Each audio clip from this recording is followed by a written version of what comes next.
Bismillahirrahmanirrahim. Alhamdulillahirrabbilalamin. Wassalatu wassalamu ala ashrafil anbiya wal mursalin wa ala alihi wa sahbihi ajma'in. Para pendengar yang saya muliakan, kita masih lagi berbicara tentang mengenal Allah ataupun beriman kepada Allah. Dan dalam perbincangan yang lepas telah kita sebut tentang peringatan Rasulullah sallallahu alaihi wasallam dalam hadis baginda sallallahu alaihi wasallam, tafakkaru fi khalqillah wa la tafakkaru fi dhatillah, fi dhatihi wa la tafakkaru fillah. Jadi fikirkanlah, gunakanlah akal fikiranmu untuk merenung tentang kejadian Allah Subhanahu wa taala. Tengok langit dan bumi, tengok kejadian manusia, tengok semua. Jangan kamu gunakan akal itu untuk berfikir tentang zat Allah. Kerana tak mungkin kita sampai kepada perkara itu.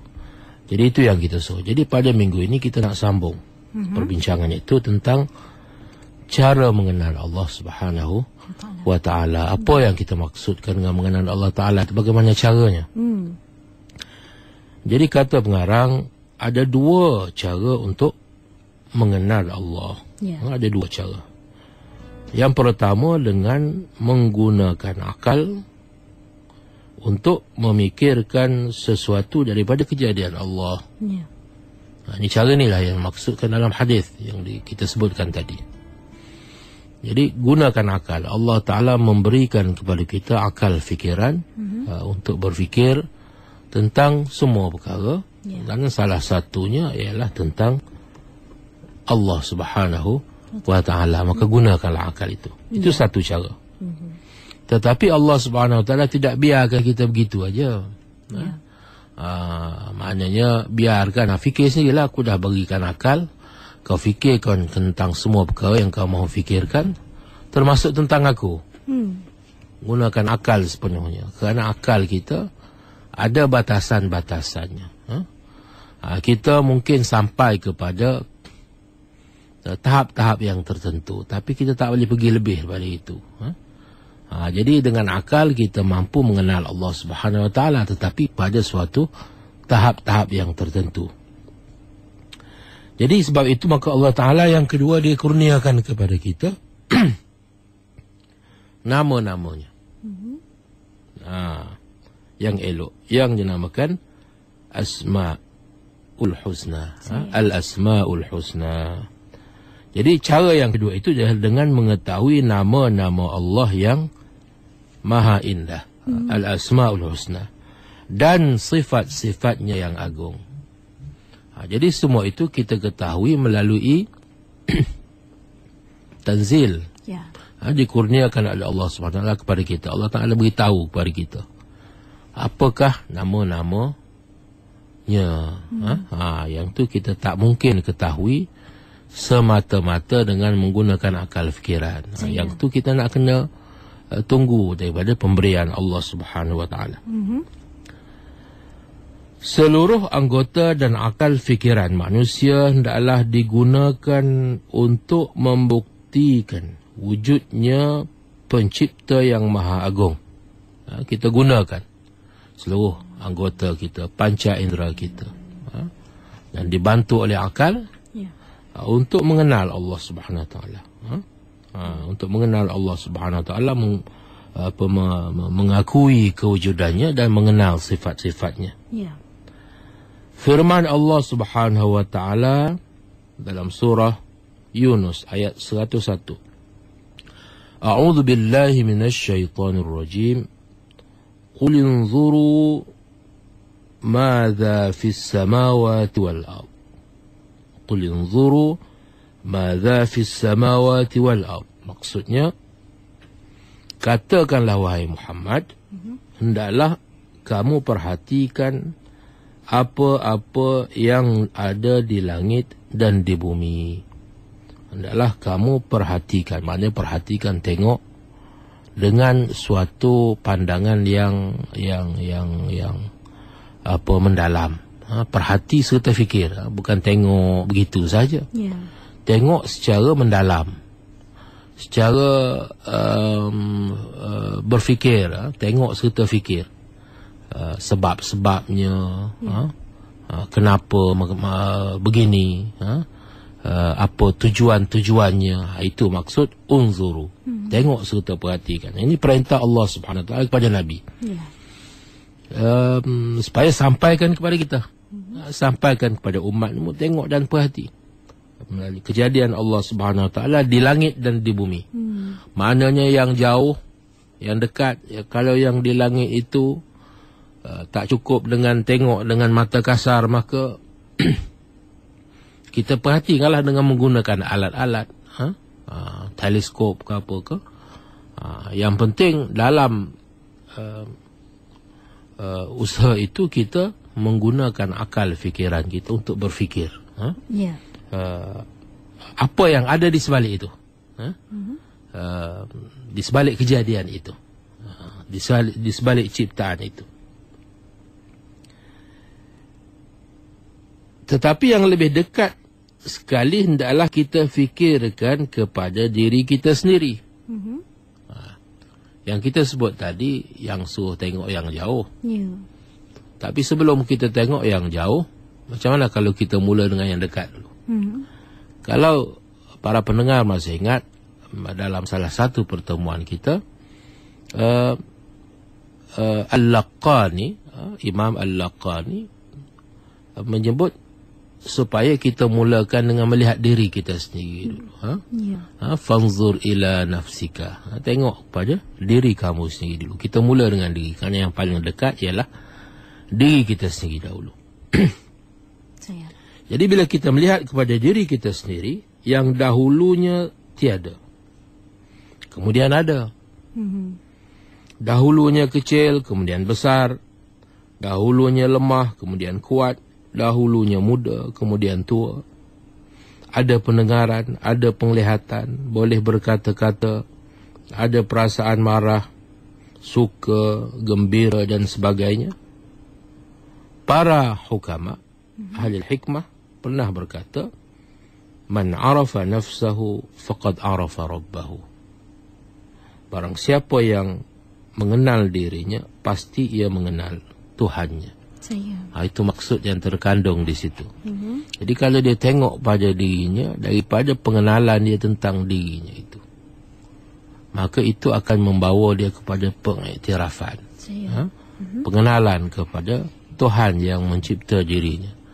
Kalau dia lihat pada dirinya segala macam keajaiban yang berlaku pada dirinya itu, maka di situ datang dalam fikirannya itu betapa ajaibnya Tuhan yang menciptanya itu. Maka sebab itulah dikatakan man arafa nafsahu faqad arafa rabbahu. Di dalam Al-Quran banyak terdapat ayat-ayat yang menerangkan tentang keistimewaan kejadian manusia. Walaupun benda itu kita boleh fikir sendiri, tetapi salah satu daripada tujuan Al-Quran itu adalah untuk membantu kita berfikir. Allah Ta'ala dia tidak biar lepaskan kita berfikir begitu tanpa panduan. Maka dalam Al-Quran itu terkandung di dalamnya seruan-seruan kepada berfikir dan contoh-contoh bagaimana pemikiran itu patut dihalakan, patut ditujukan. Salah satunya ialah bagaimana Al-Quran mengajak kita berfikir tentang kejadian kita, kejadian manusia. Dan proses-proses kejadiannya dari permulaan sehingga menjadi makhluk yang terindah dan terbaik. Contohnya, yang pertama, kita lihat firman Allah dalam surah At-Tin. Laqad khalaqnal insana fi ahsani taqwim. Sesungguhnya kami telah jadikan manusia di dalam sebaik-baik kejadian. Itu firman Allah Subhanahu Wa Taala. Jadi siapa yang boleh nafikan itu? Bahawasanya kejadian manusia kalau dibandingkan dengan kejadian makhluk-makhluk yang lain adalah merupakan sebaik-baik kejadian. Dari segala segi. Dari segi akal, pastilah manusia itulah yang paling baik.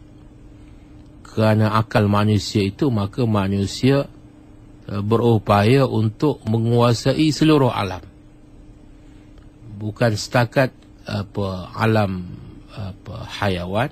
Dia boleh menguasai hayawan, boleh menguasai gunung ganang, boleh menguasai sungai dan lautan, boleh menguasai sehingga ke angkasa lepas. Itu kerana akal manusia. Hayawan yang begitu besar hanya mampu wujud di persekitaran yang khusus bagi mereka. Tetapi manusia kerana akalnya itu boleh duduk di tempat yang paling sejuk, tempat yang paling panas, tempat yang bergunung ganang, tempat yang di dalam hutan belantara. Manusia mampu hidup dengan bantuan akalnya itu, dan mampu mengambil manfaat daripada alam sekelilingnya. Pastilah itu menunjukkan betapa benarnya firman Allah Ta'ala ini, yang menunjukkan bahawa, yang menyatakan bahawa kejadian manusia itu adalah sebaik-baik kejadian. Yang kedua, firmannya lagi di dalam surah Al-Insan ayat 1 hingga 3. Yang ini saya fikir firman ini ditujukan kepada orang-orang yang masih lagi mahu mengingkari pencipta. Yang mengingkari pencipta. Firman Allah Subhanahu wa taala, A'udzubillahi minasyaitonir rajim. Hal ata 'alal insani hinun minad dahri lam yakun syai'an madhkura. Maksudnya, tidakkah manusia telah melalui suatu ketika dari zaman di mana ia belum lagi merupakan sesuatu yang boleh disebut? Maknanya kita pernah melalui suatu zaman, maknanya kitanya tak wujud pun. Kalau tak wujud, macam mana nak disebut?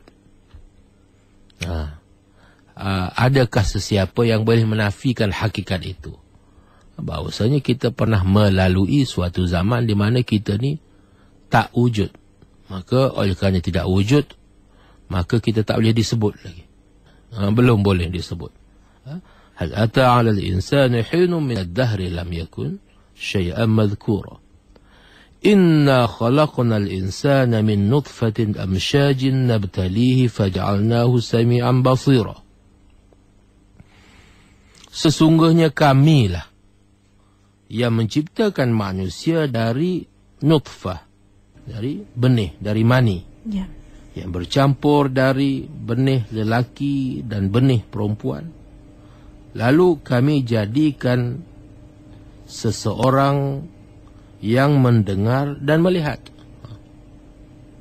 Tak pernah kita fikir kita asalnya daripada benih, lelaki dan perempuan, yang apabila dia bercampur, akhir sekali dia menjadi seorang manusia, dan manusia itu pula boleh mendengar dan melihat. Ini sesuatu yang tidak mungkin berlaku begitu sahaja. Yang berlaku tanpa ada pencipta, sedangkan kejadian itu adalah suatu kejadian yang amat hebat, yang amat hebat. Tetapi tetap ada manusia yang mengingkarinya, tetap mengingkari wujudnya pencipta, tetap mengingkari Tuhan. Sebab itu maka dinyatakan, inna hadainahu sabila imma syakiran wa imma kafura. Sesungguhnya kami telah tunjukkan kepadanya jalan hidayah, jalan petunjuk. Sama ada dia syukur atau dia ingkar, ataupun dia kufur. Jadi kalau dia nak berfikir, itu sudah merupakan suatu jalan untuk dia berfikir, untuk dia mengiktiraf. Tapi terserah kepada dia, sama ada untuk menerima ataupun untuk tetap menolak Ya.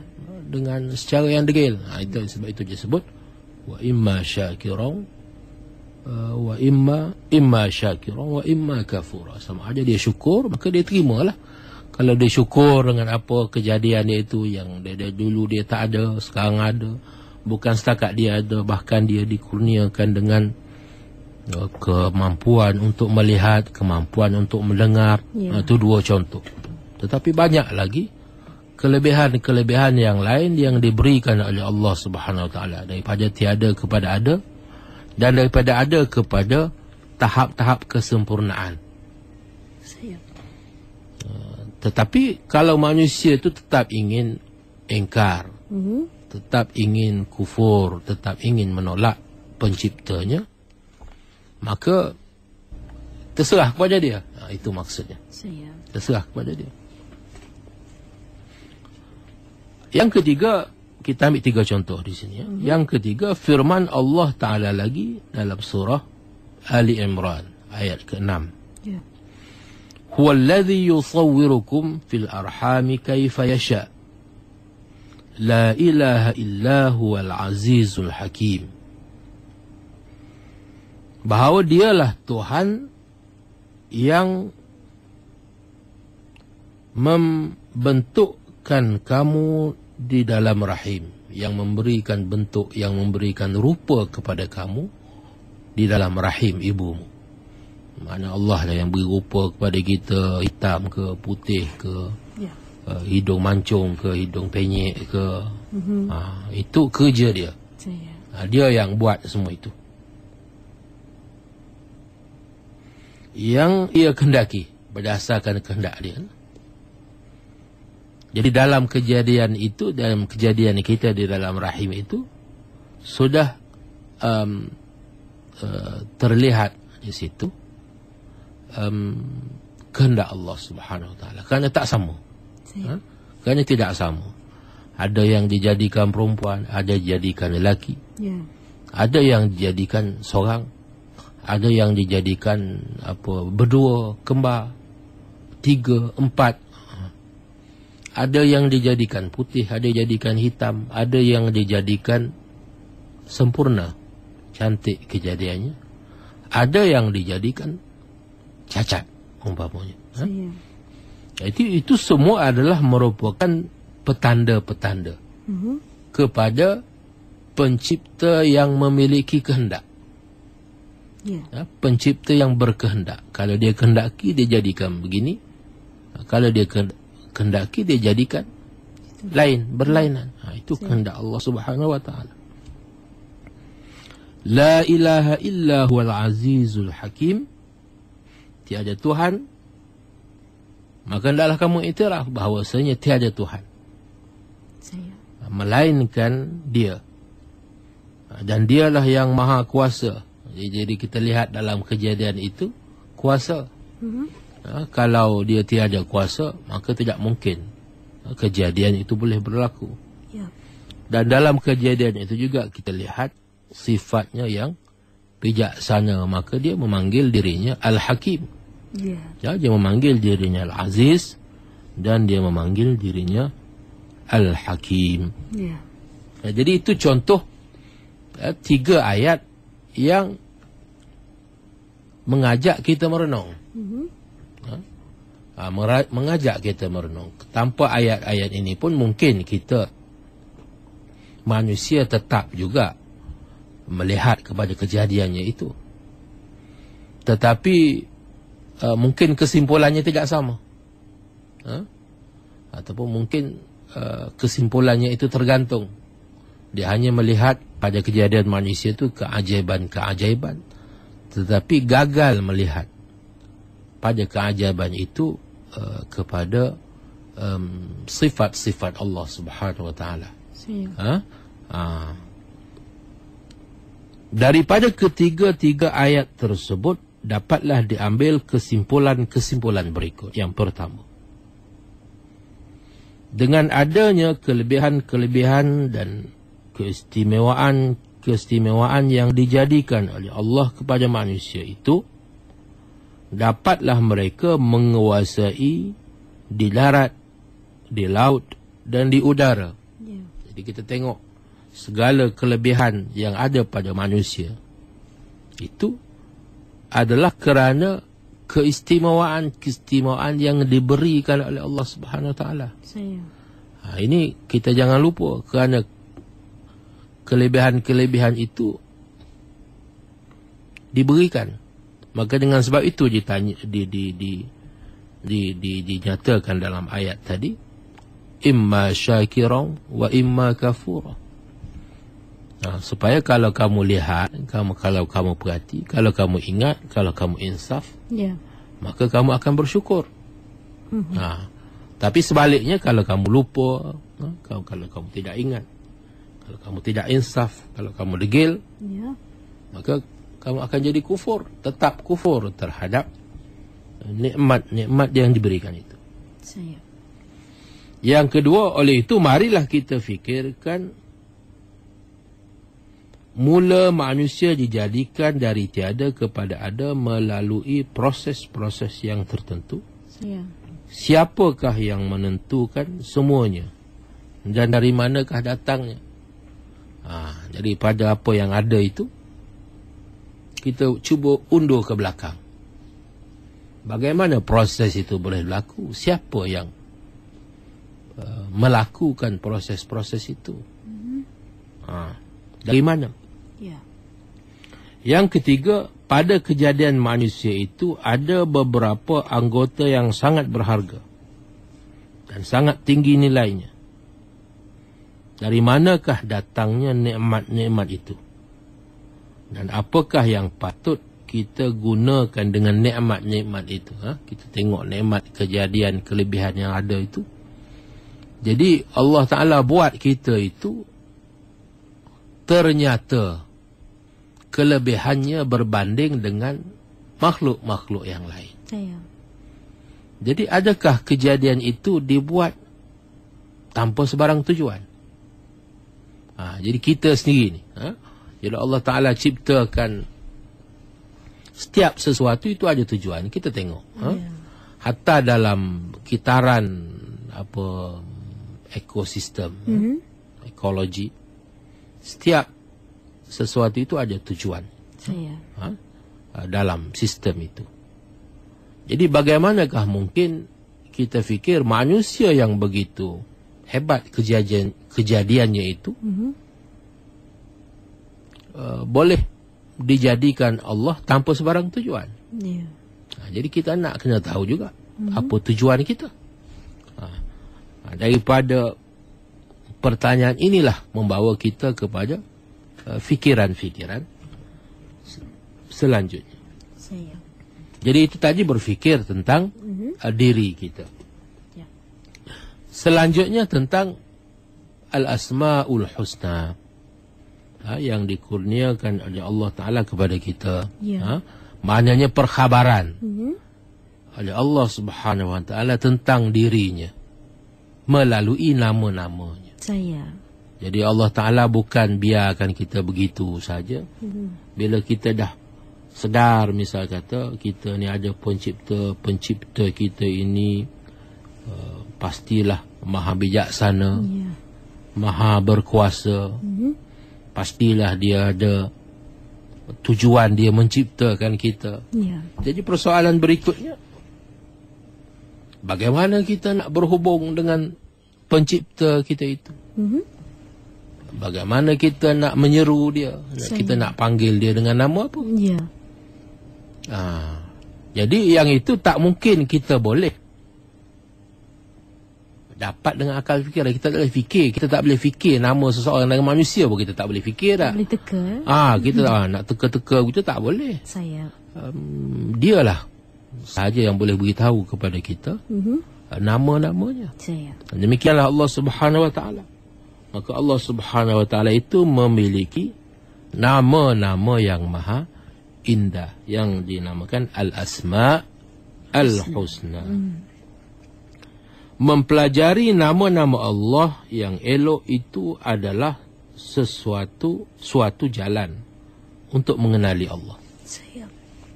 Di samping mendapat beberapa kelebihan yang besar jika kita mengamalkannya. firman Allah dalam surah Al-Isra ayat 110. A'udzu billahi minasyaitonir rajim. Qul ud'u Allah aw ud'u Ar-Rahman ayyamma tad'u falahul asmaul husna. Katakanlah wahai Muhammad, pohonlah kepada Allah atau serulah kepada Ar-Rahman. Bila kita nak minta kepada Ya Allah ke, nak minta Ya Rahman ke, terserah. Ya. Sebab itu dalam doa kita minta Ya Allah, Ya Rahman, Ya Rahim, dan lain-lain. Dengan apa sahaja kamu seru, maka ia mempunyai nama-nama yang baik, nama-nama yang indah. Ya. Jadi serulah, maka Allah Ta'ala bagi nama dia kepada kita, khabarkan nama-namanya kepada kita, untuk kita seru dengan nama-nama itu. Kalau tidak diberitahu nama-nama itu, dan bahawasanya semua nama-nama itu merujuk kepada zat yang satu, maka pasti manusia itu akan sesat. Itulah yang berlaku kepada kebanyakan manusia. Kerana dia menyangka setiap aspek daripada Tuhan tu sudah jadi Tuhan. Kita nama-nama itu menunjukkan aspek yang berbagai. Ini Ar-Rahman, ini Ar-Rahim, ini Al-Jabbar, ini Al-Mutakabbir, dan berbagai nama. Tetapi nama itu semuanya akhir sekali merujuk kepada Tuhan yang satu. Kalau tidak dinyatakan semikian, mungkin manusia menyangka Tuhan yang Maha Penyayang itu satu Tuhan. Tuhan yang Maha Tuhan yang Maha Mencipta itu mungkin Tuhan yang lain. Mungkin Tuhan yang lain pula yang memiliki sifat-sifat yang lain. Maka setiap sifat itu jadi Tuhan yang berasingan pula. Setiap sifat itu menjadi Tuhan yang berasingan. Maka di situlah timbulnya syirik. Timbulnya syirik. Sedangkan Allah Subhanahu Wa Taala menyatakan bahawasanya dia memiliki segala nama-nama yang indah itu, dan semua nama-nama yang indah itu merujuk kepada zat yang satu. Walillahil asmaul husna fad'uuhu biha wa dharul ladzina yulhiduna fi asma'ihi sayujzauna ma kanu ya'malun. Surah Al-A'raf ayat 180. Maksudnya, dan bagi Allah nama-nama yang baik, maka serulah ia dengan nama-nama itu. Dan tinggalkanlah orang-orang yang kufur tentang nama-namanya. Orang yang mengingkari, tinggalkanlah mereka itu. Mereka akan dibalas apa yang mereka kerjakan. Firman-Nya lagi dalam ayat 74 surah Al-Waqi'ah. Fasabbih bismi rabbikal azim. Maksudnya, dan bertasbihlah dengan nama Tuhanmu yang Maha Agung. Itu firman Allah Subhanahu Wa Taala dalam surah Al-Waqi'ah. Jadi sesungguhnya bagi Allah itu ada 99 nama. Itu yang kita ketahui melalui hadis yang disebut dalam Sahih Bukhari, Sahih Muslim, dalam Tirmizi. Hadis daripada Abu Hurairah bahawa Rasulullah sallallahu alaihi wasallam bersabda, "Inna lillahi tis'atun wa tis'ina isman man hafizaha dakhala al-jannah wa anna Allah witrun yuhibbul witra." Maksudnya sesungguhnya bagi Allah itu ada 99 nama. Barang siapa yang menghafalnya, maksud menghafal di sini bukan hafal buta macam tu. Maksudnya memahaminya, memahami maksudnya, dan menginsafi tuntutannya, maka dia akan masuk syurga. Dan sesungguhnya Allah itu tunggal, dan ia sangat suka segala sesuatu yang Tunggal. Walaupun nama 99 bukan 99 Tuhan, tetapi 99 nama. Jadi dengan nama-nama itu, maka nama-nama itu khas untuk Allah Subhanahu Wa Taala. Jadi kita tak boleh nak tahu nama tu kepada manusia. Ar-Rahman itu nama Allah. Jadi kita tak boleh nak bagi nama kepada manusia Ar-Rahman. Kita boleh bagi nama Abdur Rahman. Hamba bagi Allah, bagi Tuhan yang Maha Pengasih. Hamba bagi Tuhan yang Maha Pengasih. Allah itu pun nama Allah. Tak boleh kita nak panggil orang itu Allah. Jadi kalau nak tahu nama manusia, Abdullah bolehlah, hamba kepada Allah. Jadi tapi kita pada hari ini berlaku terlalu banyak kejahilan. Orang nama Abdul Rahman kita panggil Rahman. Itu tak boleh, tak betul. Abdul Rahim kita panggil dia Rahim. Rahim itu nama Allah. Abdu tu nama orang tu nya, hambanya. Dia tu hamba Allah. Sama juga dengan Abdullah, kita tak mana-mana boleh panggil Allah, dia Abdullah. Jadi ini adalah akibat daripada kurang ilmu. Kurang ilmu. Dan saya perhatikan pada hari ini perkara ini menjadi semakin berleluasa. Ada orang namakan syarikat dia Al-Jabbar. Ini kalau sebut syarikat Al-Jabbar, semua orang tahu. Jadi kita nak kena sampaikan kepada mereka bahawasanya ini adalah suatu perbuatan yang salah, yang haram. Para mufti-mufti kita patut peringatkan. Jadi halal haram bukan setakat makan babi, makan benda yang haram itu saja yang kita tahu halal haram. Kita namakan syarikat kita, barang-barang di dalam syarikat kita Al-Jabbar. Ini suatu perbuatan yang melampau batas. Sedangkan itu adalah nama Allah. Macam mana kita boleh namakan syarikat kita syarikat Al-Jabbar? Ini adalah suatu perbuatan yang salah, bertentangan. Begitu juga dengan ubat gigi mukmin. Al-Mu'min itu adalah merupakan nama Allah. Yang maha mulia, yang maha tinggi. Jadi Allah Ta'ala kata panggil dia dengan nama itu. Fad'uhu biha, panggil dia dengan nama itu. Bukan panggil yang lain daripada dia dengan nama itu. Jadi ini adalah merupakan suatu kesalahan yang amat besar, yang mesti kita hentikan. Jadi kepada yang berkenaan, yang jahil itu, minta kita peringat, minta supaya ingat dan diperingatkan. Kalau mereka itu masih degil, maka saya fikir sesuatu kita mesti lakukanlah untuk menghentikan perbuatan-perbuatan seumpama ini yang merupakan petanda-petanda kepada penyakit kejahilan yang timbul akibat daripada kejahilan tentang perkara-perkara yang asasi dalam agama. Itu insya